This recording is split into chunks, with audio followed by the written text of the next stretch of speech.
ఏమడుగుతున్నానంటే, దేవుని వాక్యానికి ఎంత గౌరవం ఇవ్వాలో అంత గౌరవం ఇస్తున్నారా అని అడుగుతున్నాను నేను.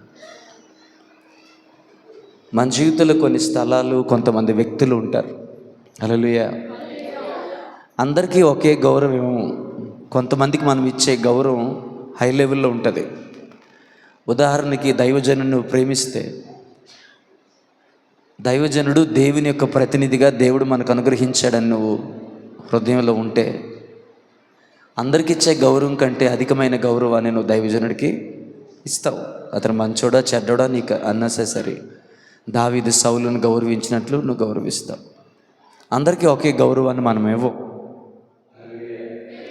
మన గౌరవించే విధానంలో కూడా తారతమ్యం ఉంటుంది. అది సాధారణం, దాని గురించి మాట్లాడాలని కాదు.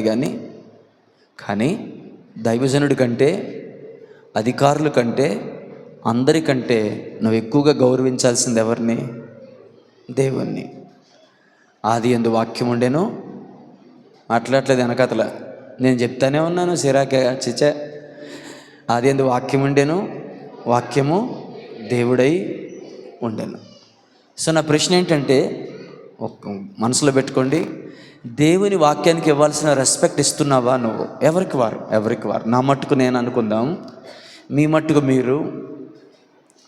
నాన్న అర్థమైందా? నా ప్రశ్న అర్థమైందా మీకు? అర్థం అవ్వలేదా? నా ప్రశ్న అర్థం అవ్వలేదా? ఎక్కడో ఉన్నట్టున్నారు. రాజు వాళ్ళ తాతగారిని అడుగుతున్నాను నేను. ఎక్కడే ఉన్నారా? నాన్న వినబడుతుందా లేదా మీకు? అసలు ఇక్కడ వినబట్టలేదా? అవునా, సరే. హల్లెలూయా. మరలా అడగను ఈ ప్రశ్న అందరినీ, వెనుకున్నవారు ముందున్నవారు. దేవుని వాక్యానికి ఇవ్వాల్సిన గౌరవాన్ని ఇస్తున్నావా అన్నది నా ప్రశ్న. అంటే దేవుని వాక్యము ఎంత గౌరవించదగిందో అంత గౌరవాన్ని ఇస్తున్నావా? ఒక మనిషి ఎంత గౌరవింపదగినవాడు అంత గౌరవాన్ని ఇస్తావుగా. ఒక అధికారికి ఎంత గౌరవానికి అతను అరుగుడు అనుకుంటావు అంత గౌరవాన్ని ఇస్తావు కదా. అరే ఇతను అందరికన్నా స్పెషల్ రా, ఇతను చాలా పెద్ద అయినా. హల్లెలూయా. ఇప్పుడు ఎంఏ పాలయ్య గారు మన దగ్గరికి వచ్చారనుకోండి, నాకు ఇచ్చే గౌరవం కంటే అధికమైన గౌరవం ఇస్తారు. దాన్ని తప్పట్ను. హల్లెలూయా కదా, అవునా కదండి? నేనేమంటున్నానంటే, అన్నిటికన్నా గొప్పది దేవుని యొక్క వాక్యం. మన బ్రతుకులు మార్చేది దేవుని యొక్క వాక్యం. కాబట్టి దేవుని వాక్యానికి ఇవ్వాల్సినంత గౌరవం, అనగా దేవుని వాక్యానికి ఎంత గౌరవం ఆపాదించాల్సి ఉందో, అది ఎంత గౌరవప్రదమైనదో అంత గౌరవాన్ని, అంత రెస్పెక్ట్ని దేవుని వాక్యానికి ఇవ్వగలుగుతున్నామంటే, మీలో చాలామంది విషయంలో నేను నో చెప్పాలి. మీ పరిస్థితుల్లో లేకపోతే మీ బలహీనతల్లో కారణాలు ఏంటో నాకు తెలియదు, కానీ నిద్రపోయే వాళ్ళు కొంతమంది, పిల్లలతో ఆడుకునే వాళ్ళు కొంతమంది. నాకు పిల్లలు ఉన్నారు కదా ఇప్పుడు. ఇంతకుముందు అంటే నాకు ఆ బాధ తెలియదు, ఇప్పుడు తెలుస్తుంది కదా. ఎలా ఆడించాలో ఏం చేయాలో తెలుస్తుంటుంది కదా నాకు. హల్లెలూయా. కానీ వాళ్ళు ఆడిస్తూనే దేవుని, అంటే అందుకే ఇప్పుడు నేను అడిగితే మీకు బాధేస్తుంది, కానీ మిమ్మల్ని మీరే ఈ ప్రశ్న వేసుకోండి, దేవుని వాక్యానికి ఇవ్వాల్సిన గౌరవాన్ని నేను ఇస్తున్నానా అని. ఎవరు ప్రశ్నించుకోలేదా? అచ్చయ్య గారు వినబడిందని అన్నమాట. దేవుని వాక్యానికి ఎంత గౌరవాన్ని ఇవ్వాలో అంత గౌరవాన్ని నువ్వు ఇస్తున్నావని నీకు నువ్వే ప్రశ్నించుకోమన్నాను. ప్రశ్నించుకున్నారా? మాట్లాడలేదు. గుడ్. నా ప్రశ్న ప్రశ్నించుకున్నారా? మళ్ళీ అడిగేదా? టైం అవుతుంది. దేవుని వాక్యానికి ఎంత విలువ ఇవ్వాలో అంత విలువ నేను ఇస్తున్నానా? దేవుని వాక్యానికి ఎంత భయపడాలో, ఎవడు దీనుడై నలిగిన హృదయము కలిగి నా మాట విని వణుకుచు ఉండున వాణినే నేను దృష్టించున్నానని ఆయనే చెప్పాడు కదా. మరి ఆ స్థాయి గౌరవాన్ని, దేవుని వాక్యానికి ఎంత గౌరవం, ఎలాంటి గౌరవం చెందవలసి ఉందో ఆ గౌరవాన్ని మనం ఇస్తున్నామా అన్నది ప్రశ్న. యథార్థంగా ఒప్పుకోవాలంటే ఇవ్వట్లేదు. నిద్రపోయే వాళ్ళు కొంతమంది, ఫోన్ చూసుకునే వాళ్ళు కొంతమంది, ఇక పిల్లల ఆటల్లో లీనమై, ఆడించొద్దని కాదు కానీ ఆడిస్తూనే దేవుని వాక్యాన్ని వినాలనేది కదా నేను ఎప్పుడు చెప్పేది. ఆ రెస్పెక్ట్ని ఎందుకో మనం మిస్ చేస్తున్నాం. మీకు అది అర్థమవుతుందా లేదా? మీ మనసులో దాని గురించిన బాధ కానీ భయం కానీ, అమ్మో నిజమే కదా, జీవం కలిగిన దేవుని వాక్యానికి, అగ్ని వంటి దేవుని వాక్యానికి, సృజనాత్మకమైన శక్తి కలిగిన దేవుని వాక్యాన్ని, నన్ను లేవనెత్తే దేవుని వాక్యానికి, నన్ను బలపరిచే దేవుని వాక్యానికి, నన్ను స్వస్థపరిచే దేవుని వాక్యానికి, నా త్రోవకు వెలుగు, నా పాదములకు దీపమై ఉన్న దేవుని వాక్యానికి, నన్ను ఉద్ధరింపచేసే దేవుని వాక్యానికి, నన్ను ఉజ్జీవింపచేసే దేవుని వాక్యానికి, నా ప్రాణాత్మ దేహం మూలుగుల్లోకి వెళ్ళిపోయి సృజనాత్మకమైన కార్యాన్ని జరిగించగలిగే శక్తి కలిగిన దేవుని వాక్యానికి నేను ఇవ్వాల్సిన గౌరవాన్ని, ఇవ్వాల్సిన మర్యాద నేను ఇస్తున్నానా? నా యాటిట్యూడ్ ఎట్లా ఉంది దేవుని నా వైఖరి ఎలా ఉంది దేవుని వాక్యం విషయంలో అని మిమ్మల్ని మీరు ప్రశ్నించుకోగలుగుతారా? ఈ సమయంలో భయం వేస్తుందా? నేను పర్ఫెక్ట్గా లేను, దేవుని వాక్యానికి ఇవ్వాల్సిన గౌరవాన్ని నేను ఇవ్వట్లేదు. రోజు చూసే పాస్టర్ గారే కదా, రోజు చెప్పే మాటలే కదా.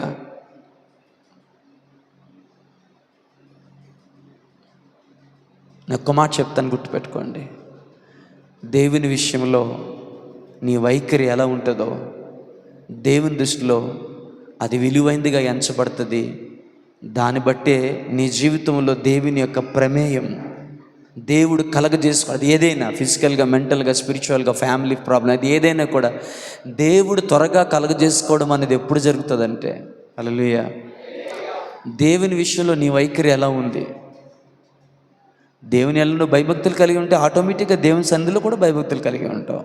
అరే మన ఇష్టమైపోయింది, పోయిన వారం పాస్టర్ గారు పీకర్ క్లాసు, ఇప్పుడు ఈయన బిగుతున్నారు అనుకున్నా పర్వాలేదు, కానీ మన ఇష్టమైపోయింది. వాక్యం వినే పద్ధతి మన ఇష్టం.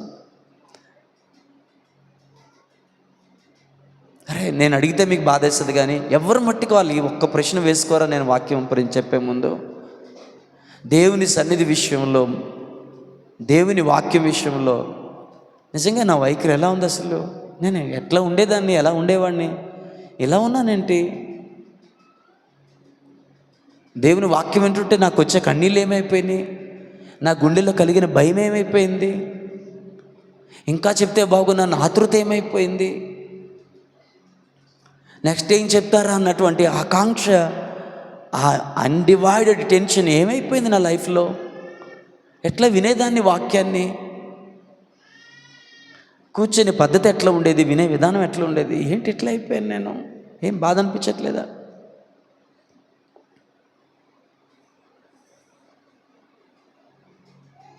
ఒకటే ప్రశ్న, ఒకడు దేవుని వాక్యాన్ని గౌరవించాల్సిన పద్ధతి ఇదేనా? నన్ను వదిలేయండి, నన్ను వదిలేయండి. నేను మంచోడిని, కొంతమందికి మంచోడిని, కొంతమందికి మంచోడిని కాదు, కొంతమందికి నీచోడిని, ఎవరి అభిప్రాయం వాళ్ళకి ఉంటుంది కదా. కానీ దేవుని వాక్యం అట్లా కాదు కదా. మంచిది కదా అది, దేవుని వాక్యం మంచిదన్న స్తోత్రం చెప్పండి. మంచిది కదా దేవుని వాక్యం, అందులో ఏ అన్యాయం లేదు కదా, ఏ కపటం లేదు కదా. హల్లెలూయా, అది గొప్పది కదా, అది నిర్మలమైంది కదా, అది శక్తి కలిగింది కదా. మరి దానికి ఇచ్చే రెస్పెక్ట్ కోసం అడుగుతున్నాను, నా గురించి కాదు. నేను మీరు నన్ను గౌరవించడానికి నాకు అర్హత లేదు, 1% కూడా నాకు లేదు, నేనే ఒప్పుకుంటున్నాను. దేవుని వాక్యం గౌరవింపదగింది కదా, దానికిచ్చే మర్యాద కోసం మాట్లాడుతున్నారా? నీ ఇష్టానికి కూర్చుంటావు, నీ ఇష్టానికి ఆలోచిస్తావు, నీ ఇష్టానికి ఉండి నచ్చితే ఒకలాగా ఉంటావు, అదేనా? నీ మనసు బాగుంటే బాగుంటావా? నీ మూడు బాగుంటే బాగుంటావా?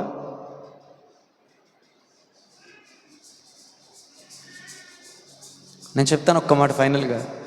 దేవుని వాక్యం పట్ల మన వైఖరి ఎలా ఉందంటే, విని బాగుంది బాగోలేదని చెప్పుకొని వెళ్ళిపోవడం తప్ప మన జీవితంలో దేవుని యొక్క వాక్యం ఏమాత్రం ప్రయోజనకరంగా ఉండదు. ఏమాత్రం దేవుని వాక్యం వింటాం, హల్లెలూయా అని చప్పట్లు కొట్టేస్తాం, కేకలేసేస్తాం, అబ్బా అమ్మగారు భలే చెప్పారు, అయ్యగారు భలే చెప్పారు, ఈ మాట బాగుంది, ఈ స్టేట్మెంట్ బాగుంది, ఈ డైలాగ్ బాగుంది, ఫైర్ ఫైర్ ఫైర్ ఫైర్.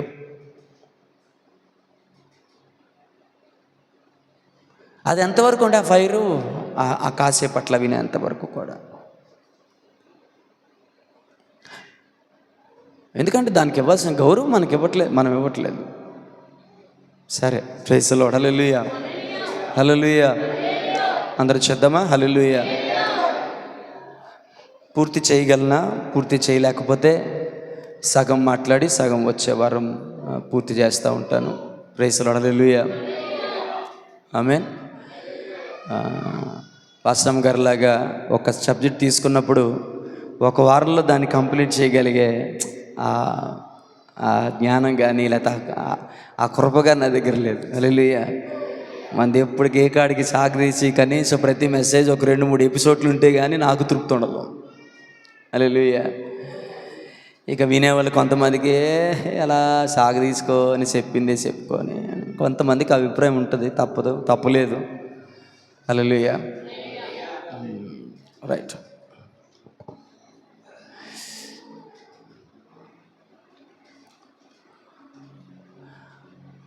ఇశ్రాయేలు ప్రజలు ఐగుప్తు చెరలో ఉన్నప్పుడు కానీ,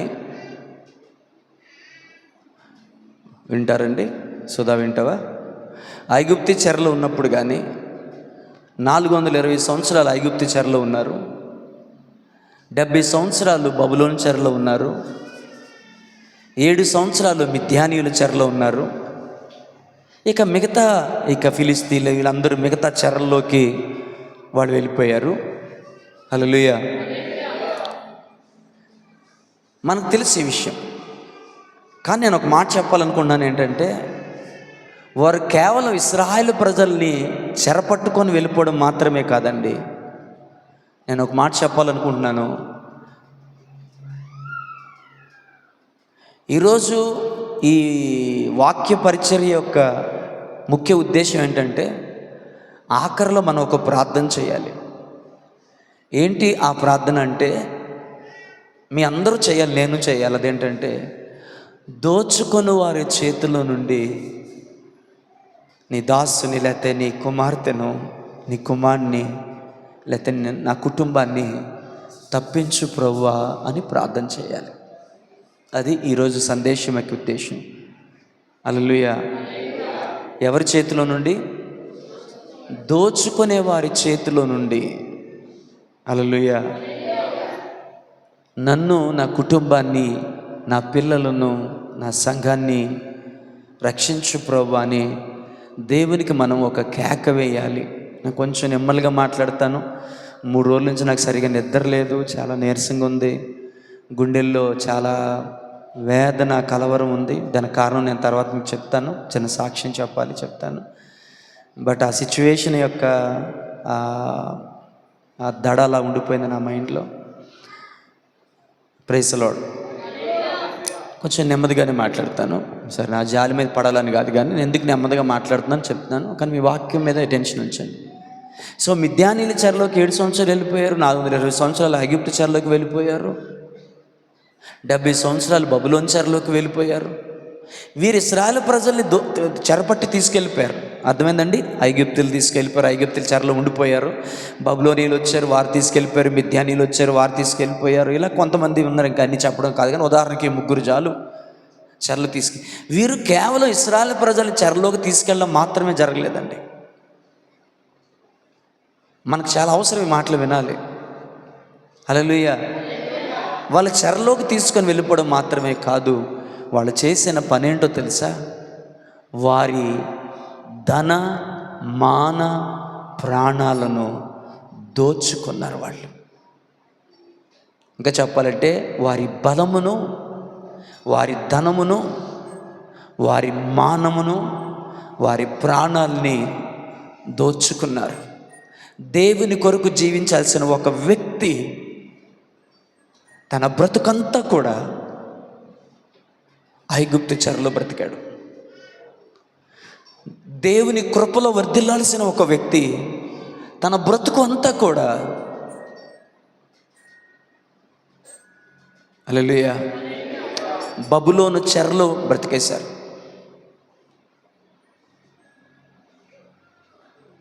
దేవుని గొప్పతనాన్ని అనుభవించవలసిన అనేక మంది యవ్వనస్తుల యొక్క యవ్వన బలం, అది స్త్రీలది కానీ పురుషులది కానీ, పురుషులైతే వారికి వెట్టి చాకరీ చేయడానికి వారి బలాన్ని ఖర్చు పెడితే, స్త్రీలు అనేక మంది ఆ నీచులతో పడుకొని వారి కోరికలు తీర్చడానికి వారు బలవంతంగా తీసుకొని వెళ్ళిపోబడ్డారు.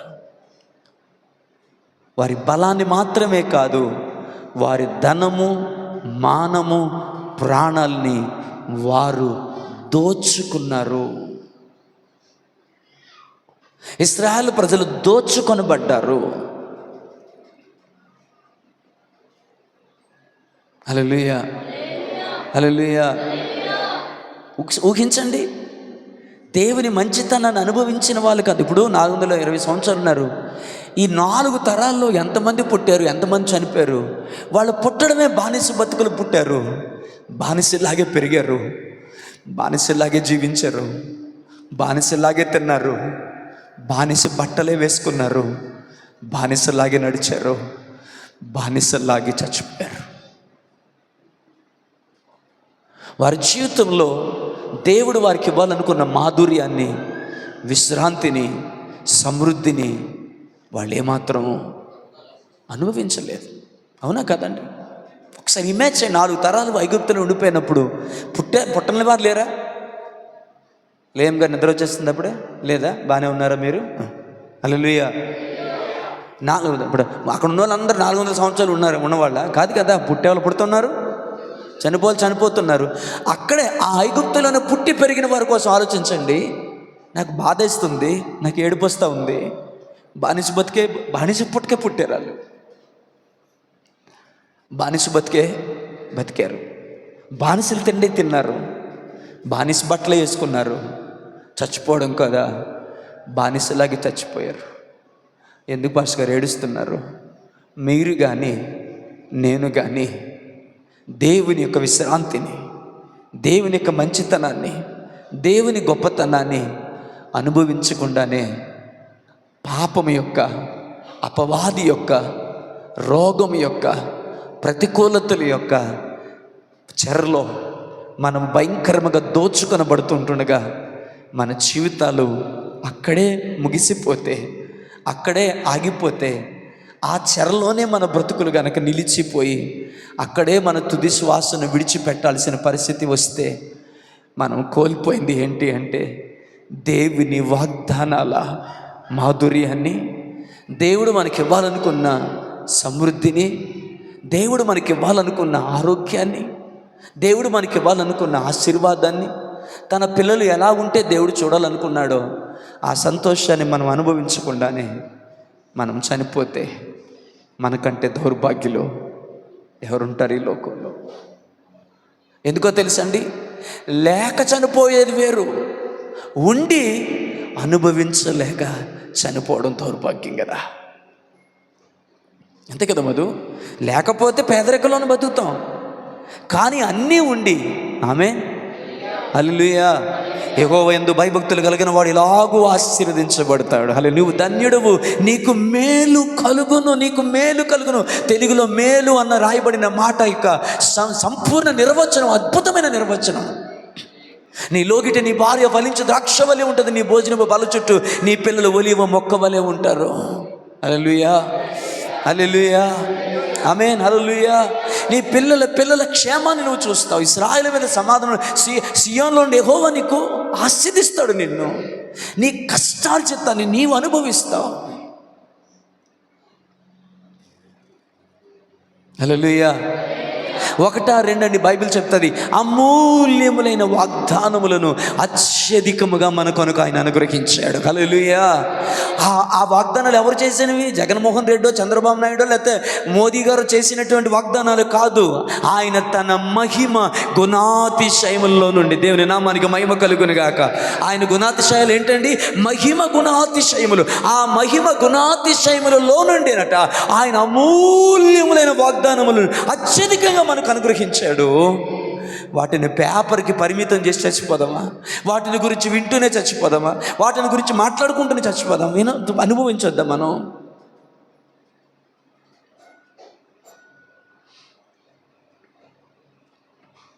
హల్లెలూయా. 4 తరాలు ఆ బానిసలు తిండే తిన్నారు. వాళ్ళ తల్లిదండ్రులు అడుగుంటారేమో పుట్టిన పెద్దయిన తర్వాత, ఎందుకమ్మా మనం ఇలా ఉన్నాం? మనం ఎందుకు ఆ కీలు తొక్కుతున్నాం? మనం ఎందుకు ఈ నగరాన్ని కడుతున్నాం? మనం ఎందుకు రాత్రింబగళ్ళు పడుతున్నాం? నాన్న ఎందుకు అంత అలసిపోతున్నాడు? నాన్న చేతికి గాయాలేంటి? వాళ్ళు ఎందుకు మనల్ని కొరడాలతో కొడుతున్నారు? కష్టపడేది మనము, అనుభవించేది వాళ్ళ.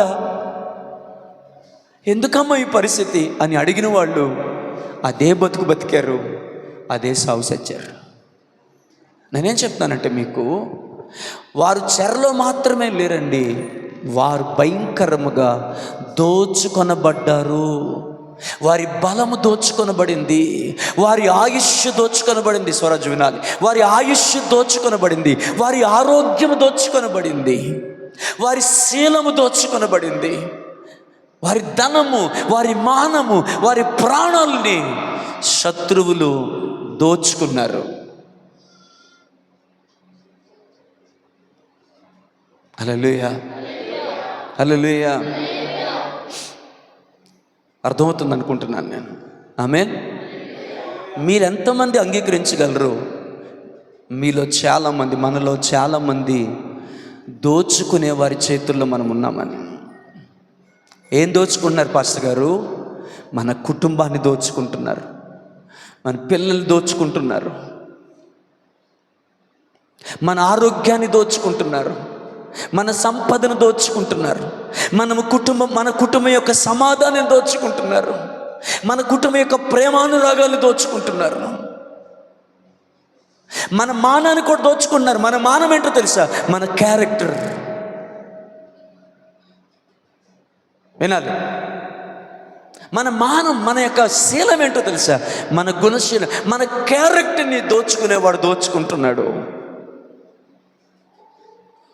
అనేక మంది యవ్వనస్తులు వారి యవ్వన బలాన్ని, నా వైపు చూడాలి, యవ్వన బలాన్ని వాడు దోచుకుంటున్నాడు. హల్లెలూయా, హల్లెలూయా.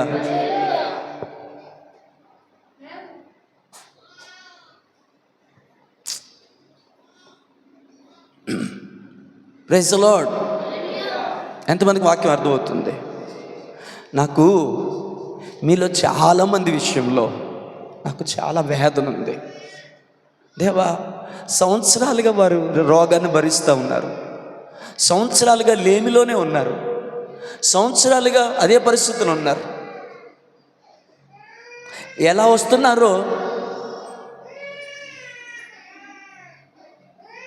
నాకు ఆ బాబు ఏడ్చినందుకు ఆపలేదు నేను. మీరు చూసారని ఆపాను నేను. పిల్లల మీద అది ఉంటుంది, ఆ ఎఫెక్షన్, పర్లేదు. Praise the lord. Hallelujah, hallelujah. వీళ్ళు ఎంతమంది కనెక్ట్ అవుతారు? సంవత్సరాలుగా ఆరోగ్యం దోచుకొనబడుతుంది, సంవత్సరాలుగా మీ సంపద అప్పుల పాలైపోతుంది, వడ్డీలోకి వెళ్ళిపోతుంది. ఈ మధ్యకాలం నేను ఎక్కువ దేవుని దగ్గర ఏడ్చేది ఏంటంటే, ఎలా వస్తున్నారో అలాగే వెళ్తున్నారు. ఏ రోగంతో వస్తున్నారో ఆ రోగంతో వెళ్తున్నారు, ఏ ఒత్తిడిలో వస్తున్నారో ఆ ఒత్తిడిలోనే వెళ్తున్నారు. సంవత్సరాలు పొడిగిన శారమ్మ మంచానికి పరిమితం అయిపోయింది, ఆనంద్ నడవలేని పరిస్థితిలో ఉండిపోయాడు. చాలామంది అనారోగ్యంలోనే ఉండిపోయారు. వారి ఆరోగ్యం దోచుకొనబడింది, వారి సంపద దోచుకొనబడుతుంది. ఎందుకో తెలుసా? మన సంపద అంతా మన డాక్టర్లకి ఇవ్వాల్సి వస్తుంది. వాళ్ళే విగ్రహారాధన చేసుకొని వచ్చి ఆ సీట్లో కూర్చొని స్టైల్గా ఉంటారు. జీవం కలిగిన దేవుణ్ణి ఆరాధించి మనమేమి, నమస్తే సార్, సార్ ఇలా అవుతుంది, సార్ ఇలా అవుతుందని వాళ్ళ దగ్గరికి వెళ్ళి మనం వణుక్కుంటూ వాళ్ళతో మాట్లాడాలి. విగ్రహారాధన చేసే వాళ్ళేమో ఇలా జరుగుతుంది, అలా జరుగుతుందని, ఇలా చేయి, అలా చేయని మన మీద ఆధిపత్యం చేస్తే మనమేమో అలాగే సార్, అలాగే సార్ అని చెప్పి వాళ్ళు ఇచ్చే మెడిసిన్ తీసుకొని మనం వాడుకుంటూ ఉన్నాం. డాక్టర్లకు కానీ, వైద్యానికి కానీ, మెడిసిన్కి కానీ నేను వ్యతిరేకిని కాదు. ప్రస్తుతానికి నా పిల్లలు నేను హాస్పిటల్ తిప్పాల్సి వస్తూ ఉంది. నేను కూడా ఆ సమయంలో టాబ్లెట్లు వాడుతూ ఉన్నాను, దానికి నేను వ్యతిరేకిని కాదు. కానీ గుండెల్లో బాధ, వేదన, రోషం కలిగిన దేవుణ్ణి ఆరాధిస్తున్నాం, సేవిస్తున్నాం. దేవా, నిన్ను నమ్మిన వారు ఎందుకు అక్కడికి వెళ్ళాలి? నిన్ను నమ్మిన వారి పరిస్థితిని ఎందుకు ఎదుర్కోవాలి? హల్లెలూయా, హల్లెలూయా. ఇశ్రాయేలు ప్రజలు చెరలోకి వెళ్ళిపోవడానికి, వారు దోచుకొనబడ్డానికి కారణాలు ఏంటో నేను చెప్తాను. కానీ మీరు దోచుకొనబడ్డానికి కారణాలు ఏంటో అవి మీరే తెలుసుకోవాలి. ప్రభుని అడగాలి, ప్రభు దగ్గర వేడుకోవాలి. ఎందుకు ప్రభా సంవత్సరాల నుంచి నేను సంపాదన అంత అప్పుల పాలైపోతుంది, వడ్డీల పాలైపోతుంది.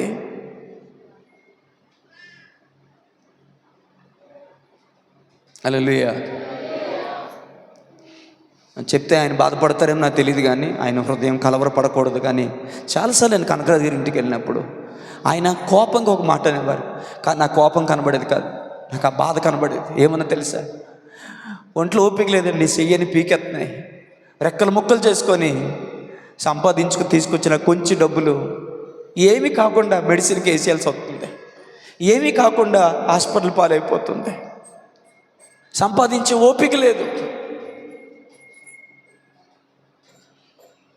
అయినా ఓపిక చేసుకొని కష్టపడి సంపాదిస్తా ఉన్నాను. తీసుకొచ్చిన డబ్బు ఒక్కసారి హాస్పిటల్కి వెళ్తే చాలు మొత్తం డబ్బులు పోతూ ఉన్నాయి. ఇది నాలో చాలా తీవ్రమైన ఆందోళన కలిగిస్తున్నటువంటి విషయం. హల్లెలూయా. అలా అని పొరపాటున కూడా నా దేవుని నమ్మకత్వాన్ని కానీ, నా దేవుని మంచితనాన్ని కానీ, నా దేవుని సద్గుణశీలతను కానీ నేను శంకించట్లేదు. కానీ నేను ఎప్పుడు ఒక మాట నమ్ముతాను, ప్రాబ్లం ఏదైనా మనలో ఉంది తప్ప మన దేవునిలో ఎప్పుడు ఏ అన్యాయం లేదు. అవునన్న వారు స్తోత్రం చెప్పండి. మన దేవునిలో ఎప్పుడు ఏ అన్యాయం లేదు. ఆయన నీతి గల న్యాయాధిపతి. అది పాపిష్టి లోకానికి అర్థం కాలేదేమో, కానీ నీకు అర్థం అవ్వాలి, నీకు అర్థం అవ్వాలి. నేను ఏం చెప్పాలనుకున్నానంటే ఒకటే, నేను చెప్పడం చాలా ఉంది, నేను ఒకటే బలంగా చెప్పాలనుకున్నాను. ఏంటంటే, మించిన శత్రువు బలము నుంచి, దోపిడీదారుల చేతు నుంచి నన్ను విడిపించు ప్రభువా. హల్లెలూయా. గట్టిగా చేద్దామా? హల్లెలూయా, హల్లెలూయా. నన్ను విడిపించు ప్రభువా, నా జీవితాన్ని బాగు చేయి ప్రభువా. నేను ఇలాగే భరిస్తూ ఉండాలని నేను అనుకోవటం లేదు ప్రభువా. నా జీవితంలో నీ కృప కావాలి నాయన అని దేవునిని మీరు వేడుకోవాలని నేను మిమ్మల్ని కోరుకుంటున్నాను. మీరు మనందరం కలిసి ఈ ప్రార్థన చేయాలని కోరుకుంటున్నాను. ప్రార్థన చేయాలని కోరిక కూడా నాకు ఎందుకు కలిగిందో తెలుసా? అమ్మ అదస్సా వింటావా? ప్రార్థన చేయాలనే కోరిక కూడా నాకు ఎందుకు కలిగిందో చెప్పనా? ఒక సందర్భం నన్ను దానివైపు నన్ను తిప్పింది. ఉదాహరణకి, ఇశ్రాయేలు ప్రజలు దేవుని దృష్టికి ద్రోహం చేసినందున 7 సంవత్సరాలు దేవుడు వారిని మిద్యానీయుల చేతికి అప్పచెప్పాడు. వినండి ఈ మాట, మిద్యానీయుల చేతికి అప్పచెప్పాడు.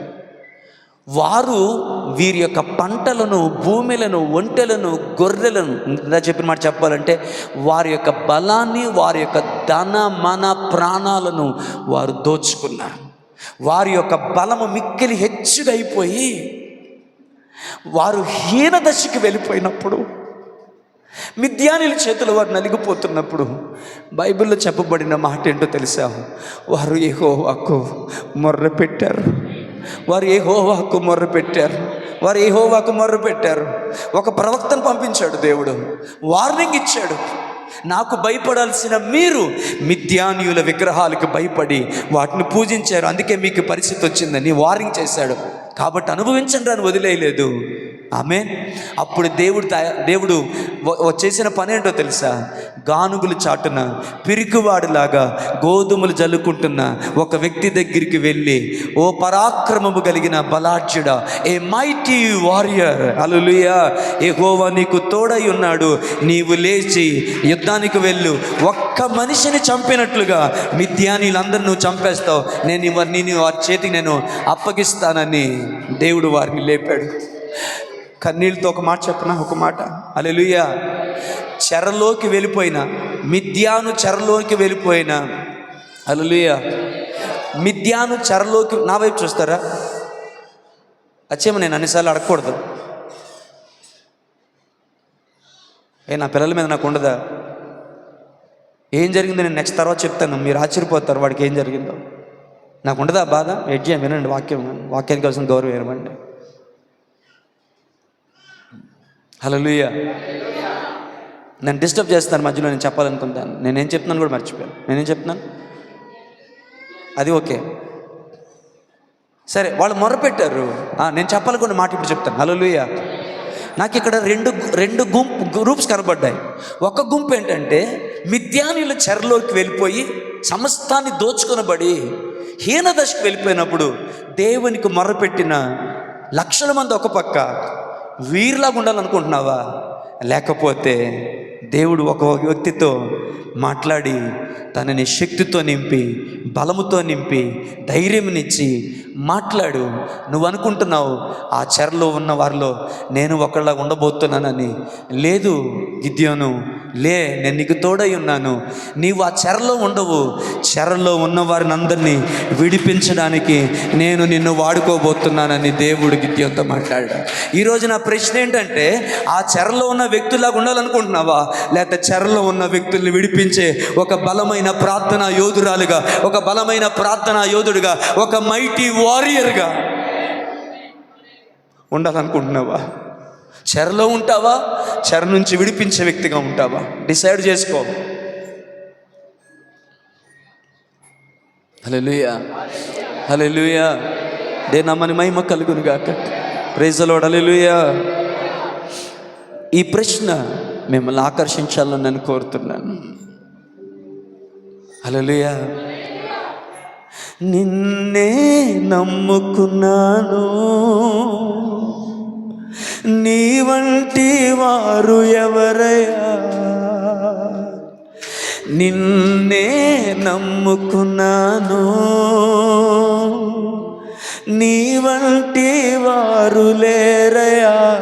ఒక చెయ్యి పైకెత్తి, అద్భుతం చేయుమయ్యా నా జీవితంలో, నిన్నే నే నమ్మి ఉన్నానేసయ్యా. అద్భుతం చేయుమయ్యా నా జీవితంలో, నిన్నే నే నమ్మి ఉన్నానేసయ్యా.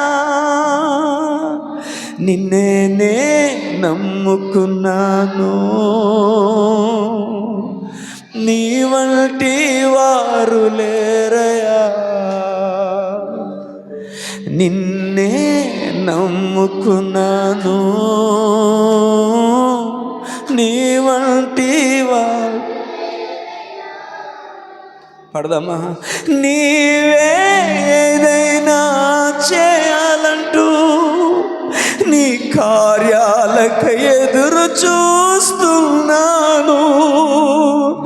నీవే ఏదైనా చేయాలంటూ నీ కార్యాలకు ఎదురు చూస్తున్నాను. చెప్దామా? తప్పక చేస్తావని,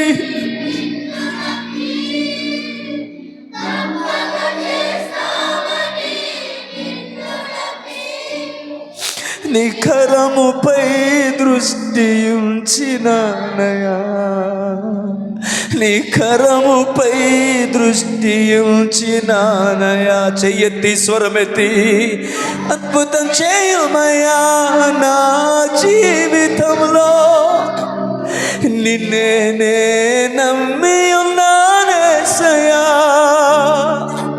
అద్భుతం చేయుమయ్యా నా జీవితంలో, నిన్నే నే నమ్మి ఉన్నాను. ఆమేన్. ఒకవేళ ఏం పర్లేదు, చెరలో ఉంటే నేను మీతో చెప్పే మాట ఏంటంటే, దేవా మిక్కిలి హీన దశకు వచ్చేసాను నేను. నా ఫ్యామిలీ పరిస్థితులు బాగోలేదు, నా పరిస్థితులు బాగోలేదు, ఆత్మీయంగా బాగోలేను, ఆరోగ్యంగా బాగోలేదు. సంవత్సరాల నుంచి దోచుకొనబడ్డాను ప్రభా. నా ఫ్యామిలీని దోచుకొనబడి, నా భర్తకి నాకు మధ్య ఉన్నటువంటి ఆ ప్రేమ దోచుకొనబడింది, నా ఆరోగ్యం దోచుకొనబడింది, నా సంపాదన దోచుకొనబడింది, నా ప్రార్థన జీవితం దోచుకొనబడింది, నా పవిత్రత దోచుకొనబడింది. మిక్కిలి బలవంతుల చేతుల నుంచి నన్ను నేను కాపాడుకోలేక అమ్ముకున్నాను అదుముడొకడికి నన్ను నేను. దేహి అని నీ వైపు చేతులెత్తిన నాకు నీ కృప దయచేయి ప్రభువా. ఈ రోగము నుంచి, ఈ బలహీనత నుంచి, ఈ ఆత్మీయ కరువులో నుంచి నన్ను, నా కుటుంబాన్ని విడిపించు ప్రభువా. ఇంకో మాట చెప్దాం ప్రార్థనలో. ఎన్ని ఏళ్ళు నేను దోచుకొనబడ్డానో అన్ని ఏండ్ల సమృద్ధి నాకు మరలా కావాలి ప్రభా. సంవత్సరములు పోగొట్టుకున్న పంటను, మిడతలు, గొంగులు పురుగులు, పసు పురుగులు, చీడ పురుగులు తిరివేసిన ఆ సంవత్సరముల పంట సమృద్ధి నాకు ఒక్కసారి మళ్ళీ కావాలి, నాకు మళ్ళీ కావాలి. ఈ రోజు నాకు ఇచ్చే కాదు, నేను కోల్పోయిన సంవత్సరాల పంట నాకు కావాలి. నేను కోల్పోయిన సంవత్సరాల ఆరోగ్యం నాకు కావాలి. నేను కోల్పోయిన సంవత్సరాల ఆనందం నాకు కావాలి. నా ఆనందాన్ని దోచుకున్నాడు ప్రభా ఒకడు, నా కుటుంబాన్ని దోచుకున్నాడు. నేను మనుషుల గురించి మాట్లాడలేదండి, అపవాది గురించి మాట్లాడుతున్నాను. అపవాది శక్తుల గురించి మాట్లాడుతున్నాను. అపవాది సంబంధాల గురించి మాట్లాడుతున్నాను. మిద్యానీయులు వారి మీద భయంకరంగా శ్రమ పెట్టినందున ఇశ్రాయేలీయులు మిక్కిలి హీన దశకు పోయినప్పుడు వారు యెహోవాకు మొర్ర పెట్టగా, ఈ మాట కూడా వినండి, ఈ మాట కూడా వినండి, వారు యెహోవాకు మొర్ర పెట్టగా దేవుడు వారి కొరకు న్యాయాధిపతులు నియమించాడట. ఆ రోజుల్లో దేవుడు వారి కొరకు న్యాయాధిపతులు నియమించాడట. కానీ నేను నమ్ముతున్నాను, మన కొరకు ఆయన న్యాయాధిపతులు నియమించడు, కానీ ఆయనే న్యాయాధిపతిగా, సైన్యములకు అధిపతిగా, యెహోవా న్యాయాధిపతిగా, ఆయన కుమారుడైన మన ప్రభువైన యేసుక్రీస్తే న్యాయాధిపతిగా, మన పక్షమున విజ్ఞాపన చేయు పరిశుద్ధాత్మ దేవుడే మనకి న్యాయాధిపతిగా, ఆయన ఏర్పాటు చేసుకున్న దేవుని దాసులే మనకి న్యాయాధిపతులుగా, ఆయన అనుగ్రహించిన వాక్యమే మనకి న్యాయాధిపతిగా నిలబడి మిక్కిలి బలవంతుల చేతుల నుండి, దోచుకునే వారి చేతుల నుంచి మనకి విడుదల దయచేసి నెమ్మదిని, సమాధానము, సమృద్ధిని, సంతోషమును మనకి అనుగ్రహించినట్లుగా ఆ రోజు మిద్యానీయుల చేతిలో హీన దశకు చేరుకున్న ఇశ్రాయేలీయులు దేవునికి మొర్ర పెట్టినట్లుగా మొర్ర పెట్టడం ఒకటే. మీరు గమనించారు ఇక్కడ ఒక లాజిక్. 7 సంవత్సరాలు వారి బాధను అనుభవించారు, కానీ వారు ఎప్పుడు విడుదల పొందారంటే when they cry out to God, when they cry out to God. వారు ప్రార్థించినంత వరకు వారికి విడుదల లేదు, కానీ వారు ఎప్పుడైతే యెహోవాకు మొర్ర పెట్టారో దేవుడు వారిని విడిపించాడు. నువ్వు ఎంతకాలం ఆ బాధను అనుభవిస్తావు అంతకాలం అట్లానే ఉంటావు, కానీ ఎప్పుడైతే నీ హీన దశను గుర్తు చేసుకొని మిక్కిలి హెచ్చుగా యెహోవాకు నీవు మొర్ర పెట్టగలిగినప్పుడు, ఆమేన్. నేను నమ్ముతున్నాను, ఆయన నీ కొరకు న్యాయాధిపతిని పంపించాడు. ఆయనే సైన్యములకు అధిపతిగా యెహోవా, ఆయన లేఖనం తర్వాత చూపిస్తాను, న్యాయాధిపతిగా ఆయన నీ పక్షాన నిలవబడతాడు అని నేను నమ్ముతున్నాను. దేవా, ఇప్పుడు చేయాల్సింది ఏంటంటే, దేవా సంవత్సరాల నుంచి దోచుకొనబడుతున్నాను నేను. నా ఆరోగ్యం, నా ఐశ్వర్యం, నా ఆనందం, నా భక్తి, నా ప్రార్థన జీవితం, హల్లెలూయా, నా సమాధానం, పీస్ ఆఫ్ మైండ్. మీరు ఎంతమంది కన్నీళ్ళతో చెప్పగలరు, నిద్రపోయాను వదిలేస్తాను, వాక్యం వినేటట్టు నటించాను కూడా వదిలేస్తాను, వాక్యం వినేవారితో నేను మాట్లాడుతున్నాను. ఒక్కరోజు నేను సమాధానంతో గడిపాను అనేవాళ్ళు ఎవరైనా ఉన్నారమ్మా ఇక్కడ? ఒక్కరోజు హ్యాపీగా సమాధానంతో నెమ్మదిగా నేను గడిపాను ఉన్నారా? ఏదో ఒక భయంగా, ఏదో ఒక కలవరం కదా, ఏదో ఒక ప్రతికూలత కదా. ఆత్మీయ జీవితంలో వెనకబడిపోతున్న భయం, బాధ ఒకవైపు, సంపాదన అప్పుల పాలికి వెళ్ళిపోతుందని బాధ ఇంకోవైపు, ఆరోగ్యం క్షీణించిపోయి నేను నెలంతా కష్టపడిన సంపాదించిన సంపాదన అంతా, హల్లెలూయా, 30 రోజుల ఎండనక వాననక ఒంట్లో బాగున్నా బాగోపోయినా నువ్వు పడిన కష్టం అంతా 2 రోజులు వెళ్ళిపోతున్నా డాక్టర్కి. ఏమనుకోద్ది మాట అన్నానని, రేపొద్దున ఎవరైనా డాక్టర్లు వింటే క్షమించాలి. కనికరం లేదు డాక్టర్లకి, కనికరం లేదు. 700 రూపాయలు అయ్యే టెస్టుల దగ్గర మన దగ్గర వాళ్ళు దోచుకునేది ఎంతో తెలుసా? 3000, 5000 దోచుకుంటున్నారు. బాగోలేదని గుండె బాదుకొని హాస్పిటల్కి వెళ్తే హాస్పిటల్లో పడుకోబెట్టి చచ్చిన వ్యక్తులు కూడా ట్రీట్మెంట్ చేయిస్తున్నట్టు నటించి లక్షల రూపాయలు దోచుకుంటున్నారు వాళ్ళు. ఆ నీచుల్లో చాలామందికి, అందరిలో ఉండరు కానీ 99 మంది నీచులకి వారికి దయా, దాక్షిణ్య, కనికరం లేదు. నేను ఇలా అనకూడదేమో నాకు తెలియదు. ఆన్లైన్లో వారు మనుషులు కాదు, రాక్షసులు, నరరూప రాక్షసులు. వారు దోచుకుంటున్నారు పేదోళ్ళని. గేట్ల దగ్గర, రోడ్ల మీద పడికాపులు కాస్తున్నారు వారి యొక్క పిల్లలు. అమ్మ అటెండర్ ఉన్నారా? పరిగెడతాడు, సార్ నేనే సార్, ఇక ఆయనకి ఈ పరిస్థితి బాగాలేదు, ఈ పరిస్థితి బాగాలేదు, అర్జెంటుగా ఈ మెడిసిన్ బెటర్. నా కళ్ళారు చూశాను. ఇలా తీసుకొచ్చిన మెడిసిన్ని నర్సుని పంపించి మళ్ళీ అదే మెడిసిన్కి మెడికల్ స్టోర్కి పంపించేసి ఆ డబ్బులు వారు బ్యాక్ తీసుకున్నారు. వారు మనకు వాడిన మెడిసిన్ 1000 రూపాయలు అయితే వాళ్ళు మనకి వేసిన బిల్లు ఏంటో తెలుసా? 10,000 రూపాయలు బిల్లు వేస్తారు. మళ్ళీ మనకేం లిస్ట్ ఉంటుంది అక్కడ, దీనికెంత, దీనికెంత, దీనికెంత, దీనికెంత. హల్లెలూయా, హల్లెలూయా. మనకి ఏదైనా ఇన్స్ట్రుమెంట్ ఏదైనా పెట్టారనుకోండి, సిపిఆర్ ఏదైనా మిషన్ పెట్టారనుకోండి, ఆ మిషన్ పెట్టినందుకు కొంత, ఆ మిషన్ ఏ రూమ్లో పెట్టారో ఆ రూముకి కొంత, ఆ మిషన్ పెట్టినోడికి కొంత, మళ్ళీ అందులో లిక్విడ్కి కొంత, అందులో కరెంటుకి కొంత. ఏంది ఇది? ఇంత అన్యాయంగా దోచుకుంటున్నారు మనల్ని వాళ్ళు. తప్పని పరిస్థితుల్లో గత్యంతరం లేక మనం వెళ్తున్నాం డాక్టర్ల దగ్గరికి.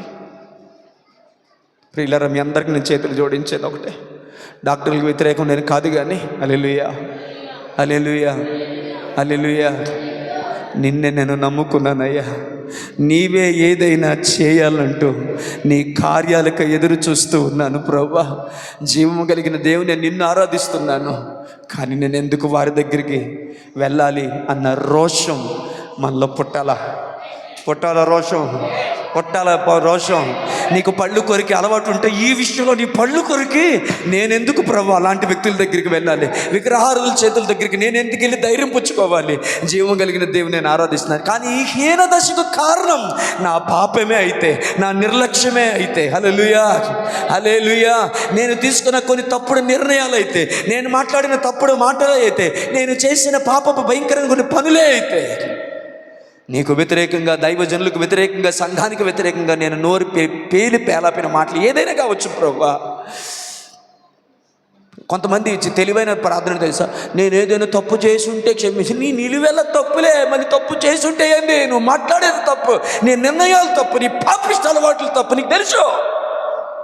మళ్ళీ దేవుడి దగ్గరికి వెళ్ళి వాళ్ళు మటన్ ఒకటి ముక్తాయింపుగా ఏంటంటే, నేనేమైనా తప్పు చేసి ఉంటే, తెలియక చేసి ఉంటే. నిజమే, తెలియక చేసిన తప్పులని కొన్నిసార్లు మనకు అర్థం కాదు. మనకి వాటి విషయంలో దేవుని అడగాలి, కానీ అది తప్పు అని తెలిసినా చేసే తప్పుల కోసం కూడా తెలివిగా చేసే ప్రార్థన ఏంటంటే, నేనేమైనా తప్పు చేసి ఉంటే.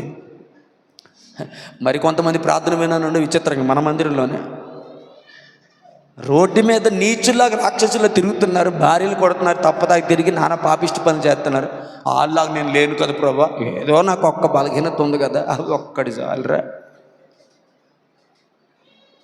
ఈ బిల్డప్ ఎందుకు మళ్ళీ దేవుని దగ్గర?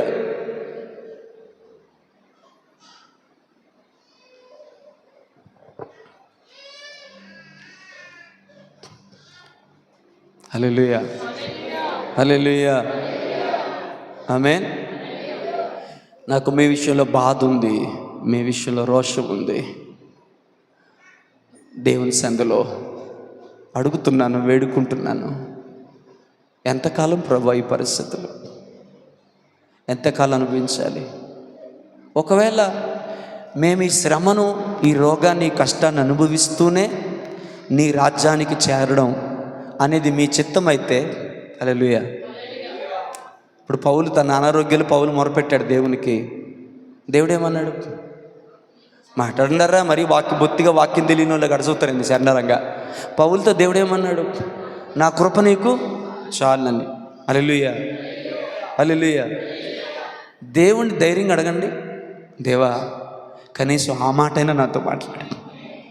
ఒకవేళ ఈ పరిస్థితి నేను అనుభవిస్తూనే నీ సన్నిధికి చేరాలన్నది నీ ఉద్దేశమే అయితే, సంతోషంగా నేను భరిస్తాను ప్రభా, ఆనందంగా నేను భరిస్తాను ప్రభా. కష్టం ఉంటుంది నాకు తెలుసు, భరించలేని నాకు తెలుసు, ఇబ్బంది అవుతుంది నాకు తెలుసు, కానీ అదే నీ చిత్తం అనుకుంటే మాత్రం నీ చిత్తం బట్టి లైఫ్ లాంగ్ వాటిని భరిస్తాను. కానీ నీ చిత్తము లేకుండా, నీ ఉద్దేశము లేకుండా, నీ ప్రమేయం లేకుండా, నీ అనుమతి లేకుండా ఏ బాధ కానీ, ఏ కష్టం కానీ, ఏ కన్నీరు కానీ, ఏ ఉపద్రవం కానీ, ఏ కరువు కానీ నన్ను కానీ, నా కుటుంబాన్ని కానీ, నా పిల్లల్ని కానీ ఏలుబడి చేయడానికి వీల్లేదు ప్రభువా. నేను ఒప్పుకుంటున్నాను, మిక్కిలి హీన దశలో నేనున్నాను. ఆర్థికంగా, ఆత్మీయముగా, భౌతికంగా, మానసికంగా మిక్కిలి హీన దశలో నేనున్నాను ప్రభువా. కానీ నేను నీకు మొరపెడుతున్నాను. ఆమేన్. ఇశ్రాయేలు ప్రజలు మా కొరకు న్యాయాధిపతులు పంపించమని దేవుడిని అడగలేదు. వాళ్ళు మమ్మల్ని విడిపించమని ఒకటే ప్రార్థన చేశారు. దేవుడు వారి కొరకు న్యాయాధిపతులు నియమించాడు. నేను ఎందుకు ఈ మాట చెప్పానంటే, ఎలా విడిపిస్తాడో, ఏం చేస్తాడో, ఎవరిని పంపిస్తాడో, ఎలా ఆయన కార్యం చేస్తాడో ఆయన ఇష్టం. ఆయన ఏదైనా చేస్తాడు. హల్లెలూయా.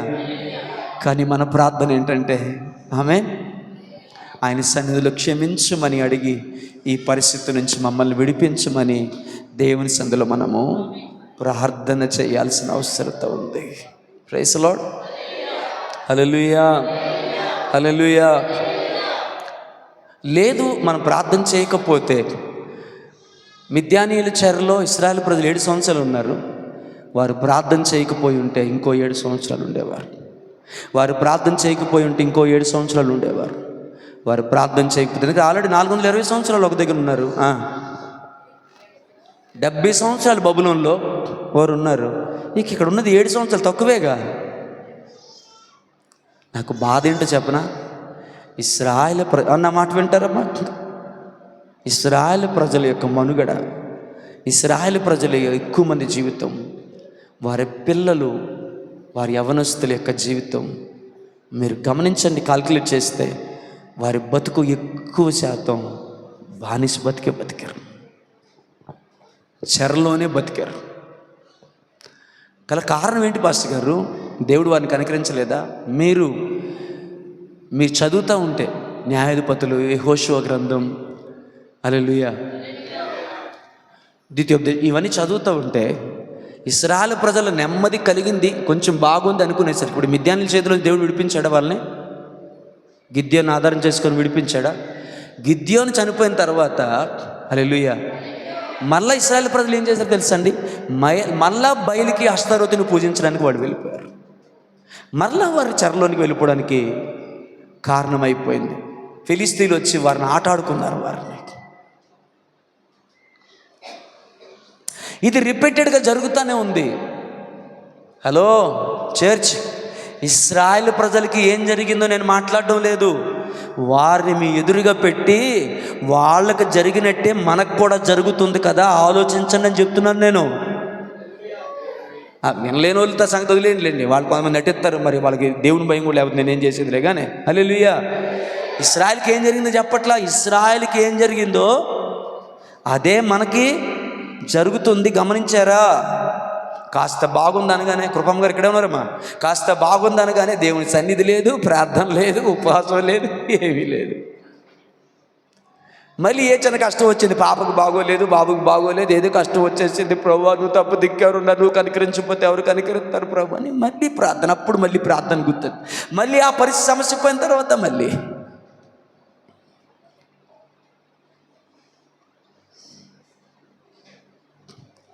ఇశ్రాయేలు ప్రజల బలం దోచుకొనబడింది.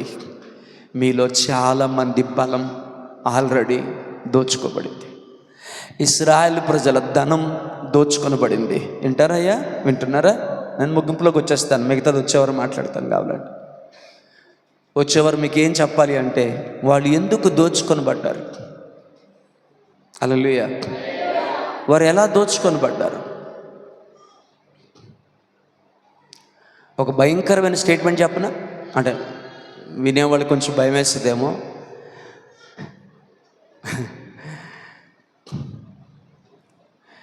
దోపిడీదారుల చేతికి వారిని అప్పగించింది దేవుడే. అదేం పాస్టర్ గారు, నేను చూపిస్తాను తర్వాత. ఎందుకంటే వారు యెహోవాను విడిచి బయలును, అష్తారోతుని వాళ్ళు పూజించడం. ఇక కొంతమంది పిలవడం కూడా వద్దనుకున్నాను. హల్లెలూయా, హల్లెలూయా. బయలును పూజించడం అంటే వాళ్ళ కేవలం బయలును పూజించడం మాత్రమే కాదండి. బయలు అనేది ఒక విత్తడి విగ్రహం.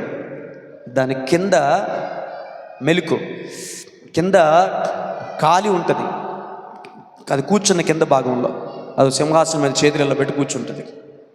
లోపలంతా డొల్ల, బంగారు బొమ్మది. ఆ కింద మంట పెట్టేవారు. ఆ మంట వేడికి ఆ మెలుకు బొమ్మంతా కూడా ఎర్రగా అయిపోయేది.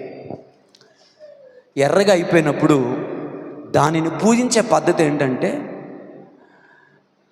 ఎవడైనా తన జ్యేష్ఠ సంతానాన్ని, కూతురైనా కొడుకైనా, తన జ్యేష్ఠత అంటే తొలుచూలుగా పుట్టిన బిడ్డను తీసుకొని వెళ్ళి ఆ మెలుకు దేవత చేతులు ఎలా ఉంటాయి, హల్లెలూయా, ఒక గొప్ప సంగతి చెప్పనా, నా దేవుని చేతులు ఎలా ఉంటాయి, నేను ఇస్తాను అన్నట్టుగా ఉంటాయి, నేను ఆశీర్విస్తాను అన్నట్టుగా ఉంటాయి.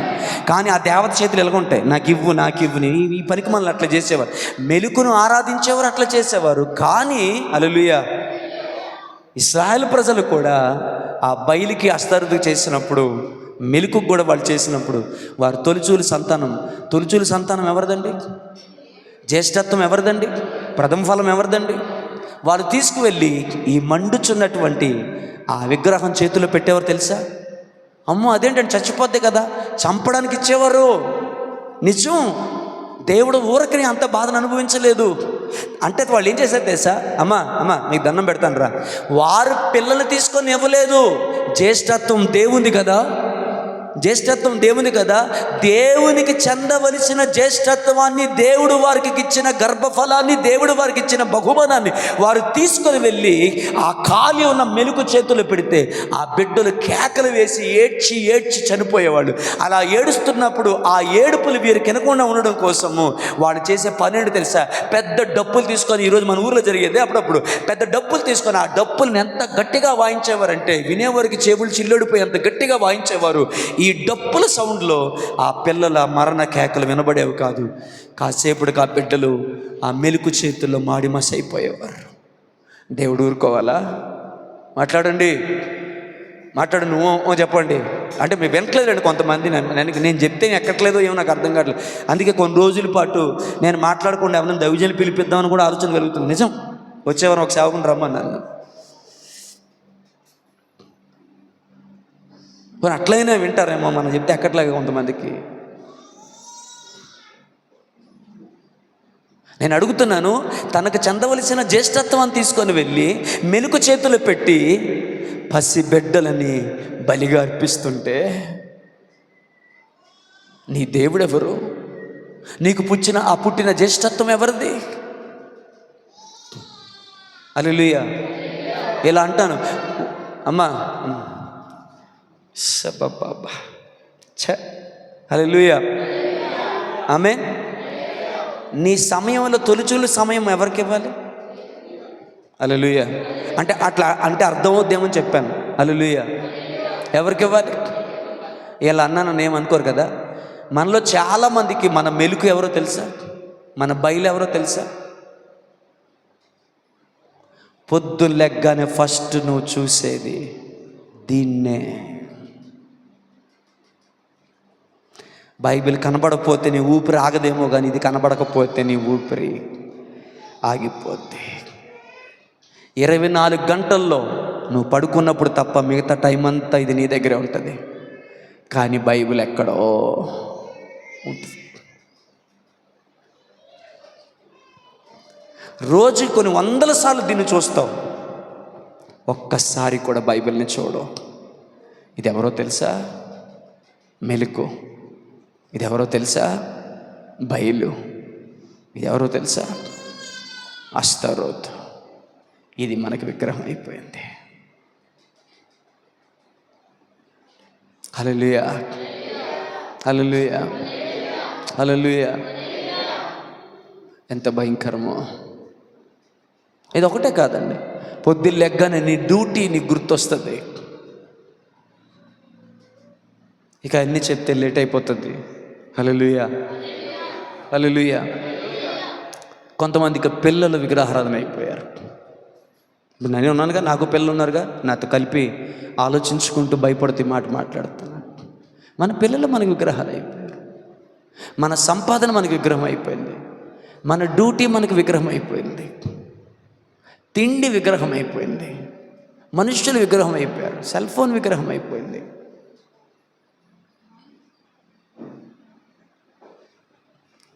హల్లెలూయా. మనకు తెలియకుండగానే, హల్లెలూయా.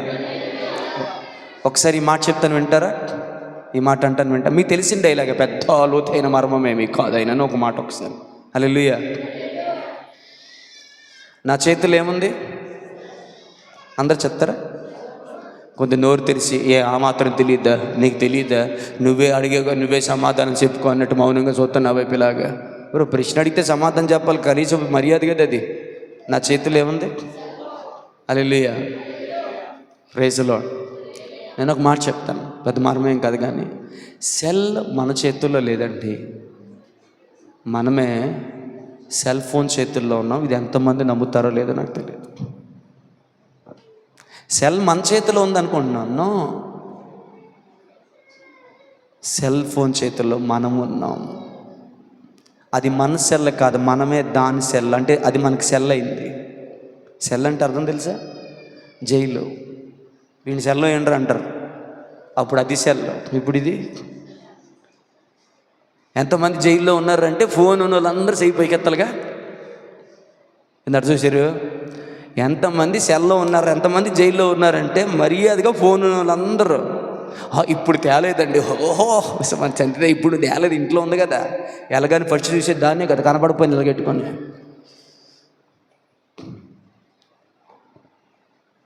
చిన్నపిల్ల డైపర్ చెక్ చేసినట్టు దానికన్నా నీకు దీన్ని చెక్ చేస్తానే ఉంటావుగా. హల్లెలూయా, హల్లెలూయా. అప్పుడే పుట్టిన అప్పుడే పిల్లలు కలిగిన తల్లులందరికీ వాట్సాప్ ఏదంటే వాళ్ళు డైపరే, ఏమైనా వచ్చిందిలే చూసుకుంటుండాలా. వచ్చిందిరా అంటే ఇప్పుడుగా హల్లెలూయా, మంచి అనుభవం వచ్చినట్టుంది పాస్టర్ గారికి అనుకుంటాను. Praise lord. హల్లెలూయా. ఆమేన్. చెప్పాల్సిన దాన్ని కొంత చెప్పేసి దాని మధ్యలో ముగించి టైం వేస్ట్ చేసి కొంతమంది బాధపడేలా చేసి, దీనికంటే కూడా ఇక చెప్పాల్సింది ఏదో ఉంటే వచ్చేవారం దాని గురించి మనం మాట్లాడుకుందాం. హల్లెలూయా. మరలా గుర్తు చేస్తున్నాను, దేవుడే వారిని దోచుకొని వారి చేతికి అప్పగించాడు మర్యాదగా. అగా సోదక్క మర్యాదగా. ఆమేన్. హల్లెలూయా. నన్ను దేవుడే దోచుకొని వారి చేతికి అప్పగించాడా. ఒక భయంకరమైన మాట చెప్పారు ముగింపులో, విడిపించేవాడే అప్పగిస్తే, కాపాడేవాడే అప్పగించేస్తే,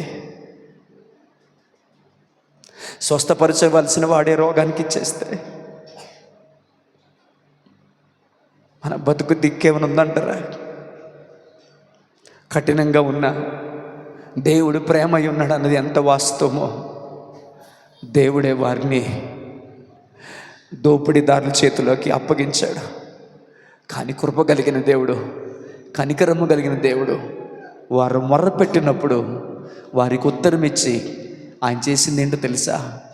వారు దోచుకున్నదంతటినీ మరలా అక్కడి నుంచి రప్పించాడు.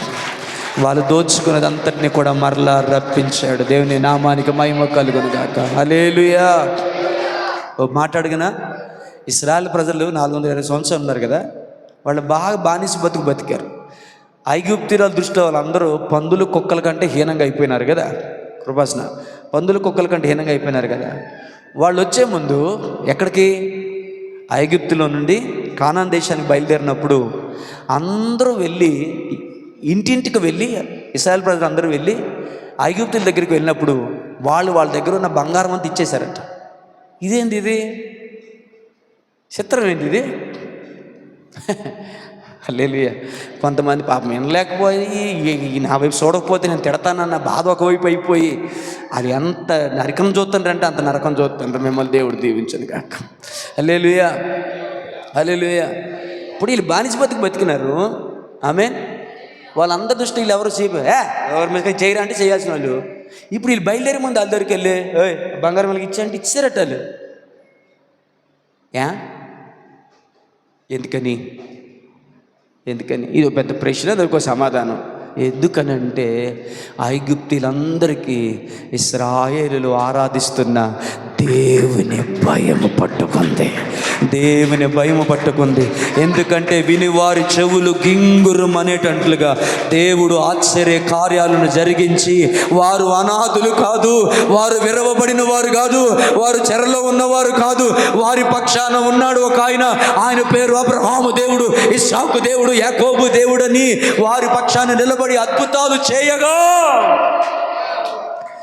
దోచుకున్నదంతా వారు తిరిగి అప్పగించినట్లుగా నీ దగ్గర నుంచి దోచుకున్న వారు నలుదిక్కల నుంచి తీసుకొని వచ్చి మరలా నీకు అప్పగించే అంతవరకు నలుదిక్కల నుండి దోచుకున్న వారు దోపిడీదారులు మరలా నీ దగ్గరికి వచ్చి వడ్డీతో సహా నీకు అప్పగించేంత వరకు కూడా నీ దేవుడు సైన్యములకు అధిపతిగా యెహోవా నీ పక్షాన నిలబడి యుద్ధము చేస్తాడు.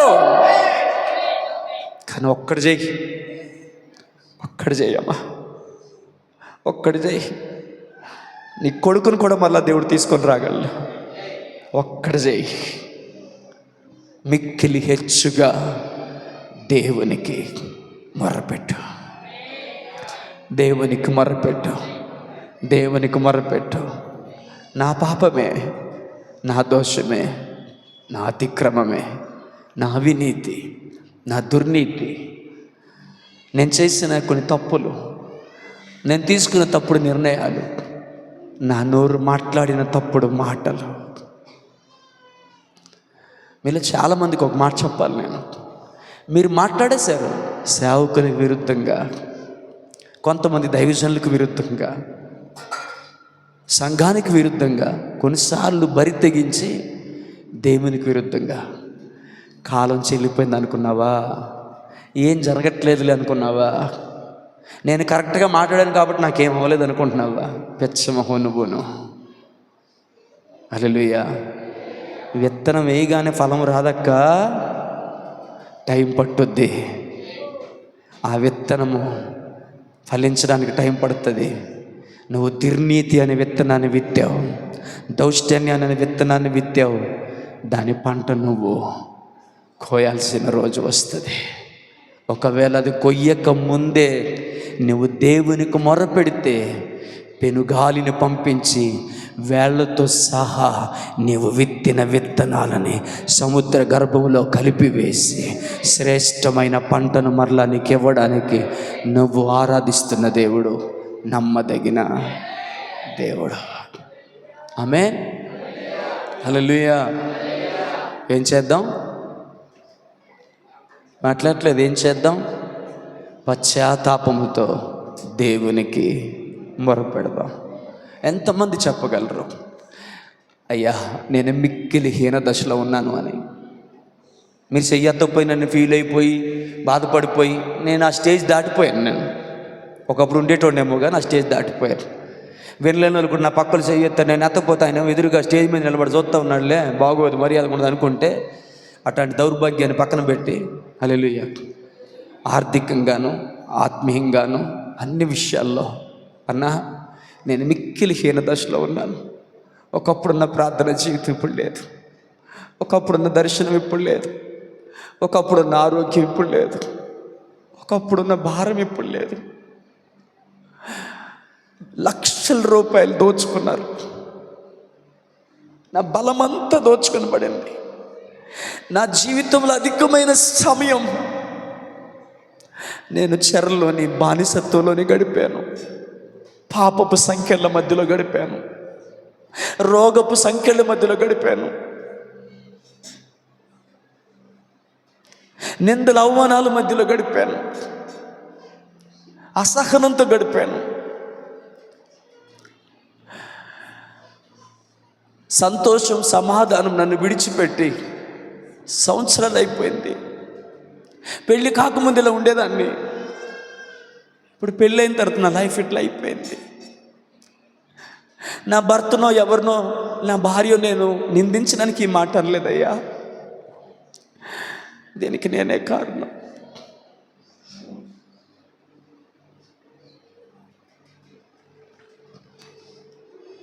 దేవునికి మొరపెట్టడానికి ఇష్టమేనా? మోకరించగలిగిన వారు మోకరించండి. చివరిలో ఒక గుడ్ న్యూస్ ఏంటో తెలుసా? అప్పగించింది ఆయనే, విడిపించింది కూడా ఆయనే, గాయము చేసింది ఆయనే, గాయము కట్టింది కూడా ఆయనే. ఇంకెంతకాలం ఉంటావు ఆ పరిస్థితుల్లో? మరలా అడుగుతున్నాను ఈ ప్రశ్న, చెరలో ఉన్నవానిగా ఉంటావా? చెరలో ఉన్నవారిని విడిపించే వ్యక్తిగా నువ్వు ఉంటావా? రోగంలో ఉన్న వ్యక్తిగా నువ్వు ఉంటావా? రోగముతో ఉన్నవారిని నీ ప్రార్థన ద్వారా విడిపించే వ్యక్తిగా నువ్వు ఉండాలనుకుంటున్నావా? ఓడిపోయిన వ్యక్తిగా ఉండాలనుకుంటున్నావా? ఓడిపోయిన వారికి జయమిచ్చి దేవుడు నిలబెట్టిన న్యాయాధిపతిగా ఉండాలనుకుంటున్నావా? ఎవరుగా ఉండాలనుకుంటున్నావు? ఒక ప్రశ్న, ఈ మధ్యలో ఒక ప్రశ్న వచ్చింది నా మైండ్లోకి. ఆ ప్రశ్న నన్ను తినేస్తుంది. ఆ ప్రశ్న ఏంటో తెలుసా? సంవత్సరాలు పొడుగున నా బలహీనతల కోసమే ఏడుస్తూ గడిపితే ఇక దేశం యొక్క మహారక్షణ కొరకు నేను ప్రార్థించగలిగేది ఎప్పుడు? గ్రామం కొరకు ప్రార్థించగలిగేది ఎప్పుడు? మనం పడిపోయి మనం లేచి మళ్ళీ పడిపోయినాయా నన్ను క్షమించి ఈ స్థితిలోనే మనం ఉండిపోతే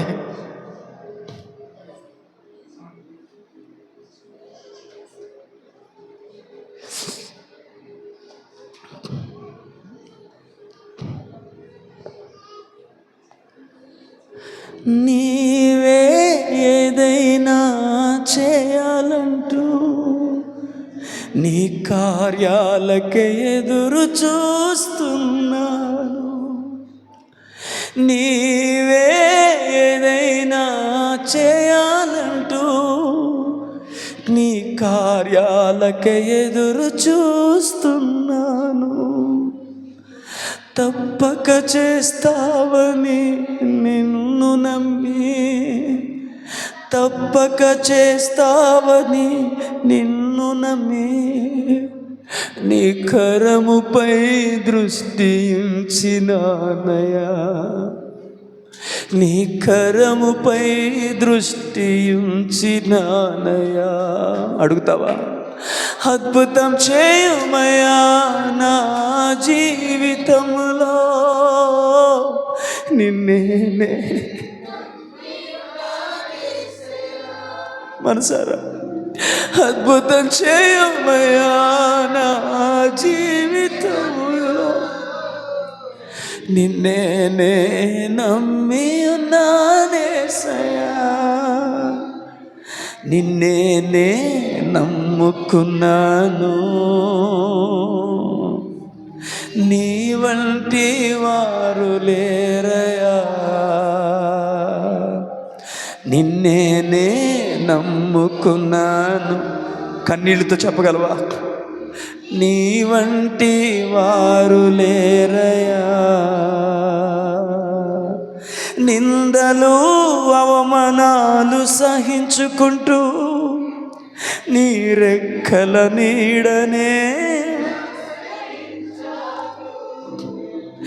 నిందలు అవమానాలు సహించుచు నీ రెక్కల నీడనే ఆశ్రయించాను. నీ వాగ్దానములను చేతపట్టి, నీ వాగ్దానములను చేతపట్టి నీ ముఖముపై దృష్టి ఉంచినానయా, నీ ముఖముపై దృష్టి ఉంచినానయా. చెప్దామా? అద్భుతం చేయుమయా నా జీవితములో, చేతులెత్తి నమ్మి ఉన్నానేసయ్యా, అద్భుతం చేయుమయా నా జీవితములో, నిన్నే నమ్మి ఉన్నానేసయ్యా, నిన్నే నమ్ముకున్నాను. నీ వంటి వారు లేరయా, నిన్నే నమ్ముకున్నాను. నీ వంటి దేవునితో ధైర్యంగా ఇలా అందామా, దేవా కాపాడవలసిన నీవే, నన్ను అప్పగిస్తే స్వస్థపరచవలసిన నీవే, రోగమునకు నన్ను విడిచిపెడితే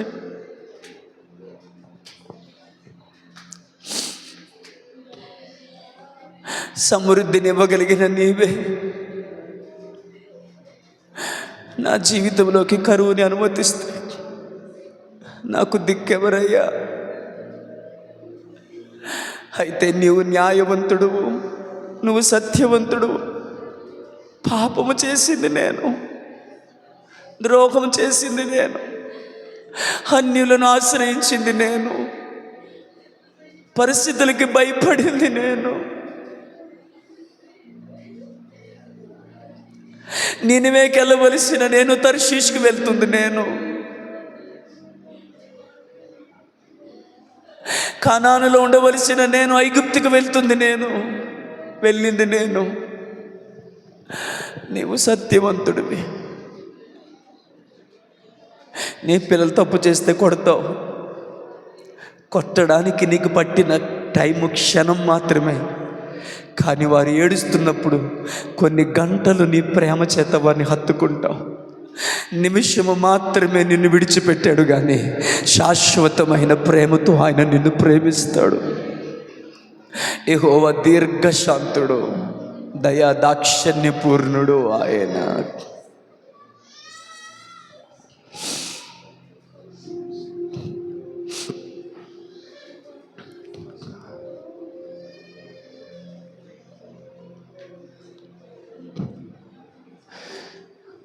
నిన్ను నమ్మినట్లు నేను వేరే ఎవరిని నమ్మలేదయ్యా.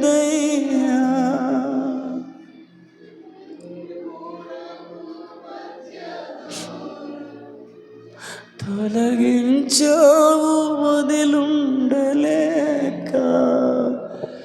నా ఆనందం కోరేవాడా, నాశలు తీర్చేవాడా, క్రియలున్న ప్రేమ నీది, నిజమైన ధన్యత నాది. యేసయ్యా యేసయ్యా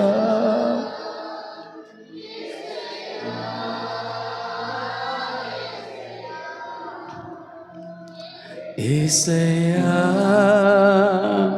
యేసయ్యా యేసయ్యా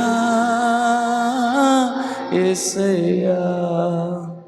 మన జీవితంలో మేలు చేయక నీవు ఉండలేవే, ఆరాధించక నేను, మేలు చేయక నీవు ఉండలేవయా, ఆరాధించక నేను ఉండలేనయ్యా. యేసయ్యా యేసయ్యా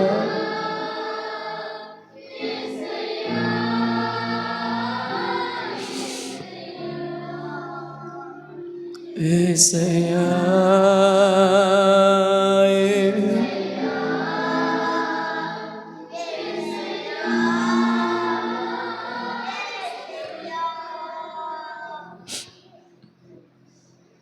ఆపత్కాలం ముందు ఏం చేయమన్నాడు ఆయన? నీవు నాకు మొర్ర పెట్టుము, నేను నీకు ఉత్తరం ఇచ్చేదను, నీవు నన్ను మహిమపరిచేదను. ఎప్పటికైనా మన సోమరితనాన్ని పక్కన పెడదాం, ఎప్పటికైనా మన తిండిపోతానని పక్కన పెడదాం. మీరు చెప్తే నమ్మరు, మిమ్మల్ని ఎంకరేజ్ చేయడానికి చెప్తున్నాను. ఈ రోజుకి 21 రోజులు నేను ఉపవాసం ఉన్నాను దేవుని సన్నిధిలో. కడుపుకి ఆకలిని నేర్పించండి, శరీరాన్ని నల్లగొట్టుకుందాం. ఇప్పటికైనా ప్రార్థిద్దాం, ఎప్పటికైనా లోబడదాం. మిక్కిలి హీన దశకు వచ్చేసావు, మిద్యానీయుల చేయి నీ మీద చాలా బలంగా ఉంది. కర్కశంగా వారు నిన్ను దోచుకుంటున్నారు. నీ కొడుకు జీవితం పాడైంది, నీ భర్త జీవితం పాడైంది, నీ సంఘం పాడైపోయింది, పరిస్థితులు పాడైపోయాయి. ఒక్కరోజు హ్యాపీగా నువ్వు గడిపింది లేదు. నీ సంపాదన దోచుకోబడుతుంది, నీ ఆరోగ్యం దోచుకొనబడుతుంది. ఒక్క మాట చెప్పు, మిక్కిలి హీన దశకు చేరుకున్నాను, నేను నీకు మొరపెడతాను ప్రభువా, నేను నీకు మొరపెడతాను. నువ్వు నాకు తప్ప దిక్కులేరు, నాకు నీకు మొరపెట్టడం తప్ప నేను చేయగలిగింది ఏమీ లేదు. ఏం చేసి నా పరిస్థితులు బాగు చేసుకోగలను? ఎక్కడికి వెళ్ళి నా సమస్యకి పరిష్కారం చేసుకోగలను? ఆకాశం మందు నువ్వు తప్ప నాకెవరున్నారు ప్రభువా? చీపొమ్మన్నా నువ్వు కనికరించేదాకా నువ్వు పాదాల దగ్గర పడి ఆడటం తప్ప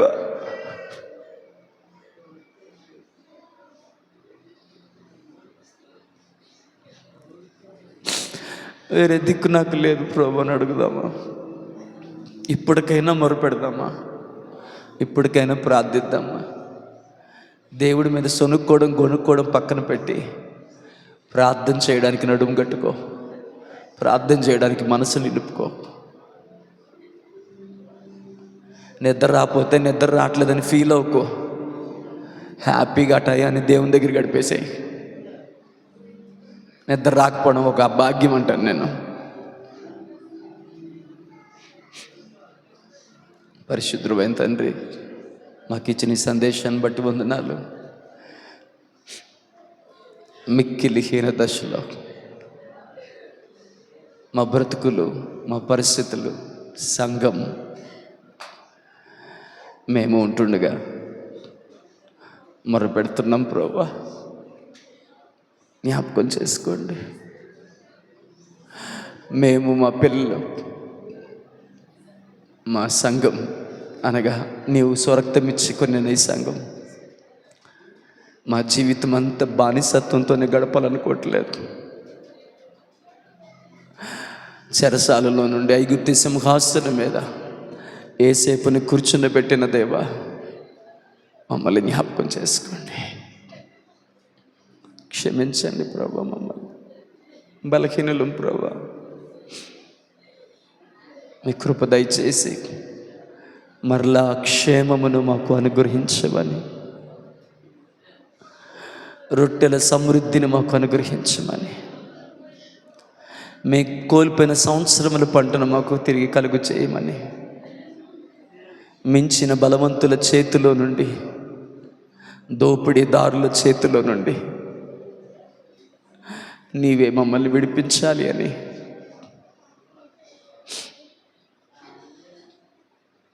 కృప దయచేయమని యేసుక్రీస్తు నామములో ప్రార్థించి వేడుకుంటున్నాను తండ్రి.